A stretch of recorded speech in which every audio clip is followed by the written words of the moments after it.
મહત્વના સમાચાર સામે આવી રહ્યા છે। ખેડાથી ખેડા જિલ્લામાં સ્થાનિક સ્વરાજની ચૂંટણીનું આયોજન, 5 નગરપાલિકા અને 2 તાલુકા પંચાયતની ચૂંટણીનું આયોજન।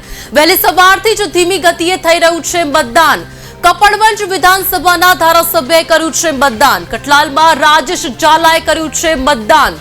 નવા ગોગજીપુરા પ્રાથમિક શાળામાં ધારાસભ્યએ મતદાન કર્યું હોવાની માહિતી સામે આવી છે।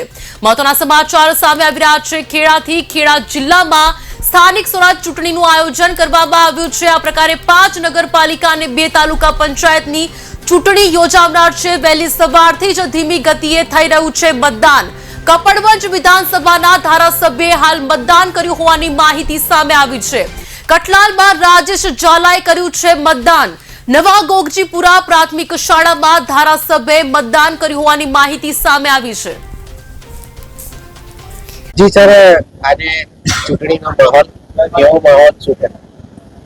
ખેડા જિલ્લાની અંદર 5 નગરપાલિકા અને 2 તાલુકા પંચાયતની સામાન્ય ચૂંટણી છે। ત્યારે કપોવન વિધાનસભાની અંદર કઠલાલ અને કપોવન બંને તાલુકા પંચાયતની ચૂંટણી છે। ત્યારે તાલુકા પંચાયતની સામાન્ય ચૂંટણી માટે આજે મેં કઠલાલ તાલુકાના ગોગજીપુરા ગામે નવા ગોગજીપુરા પ્રાથમિક શાળાના બૂથ નંબર 248 પર શિપરી 2 ના ઉમેદવાર અમારા ભારતીય જનતા પાર્ટીના ઉમેદવાર માટે વોટિંગ કર્યું છે। ત્યારે હું એટલું ચોક્કસ કહીશ કે ખેડા જિલ્લાની અંદર 5 નગરપાલિકા 2 તાલુકા પંચાયતની અંદર ભારતીય જનતા પાર્ટીનો ઐતિહાસિક વિજય થવાનો।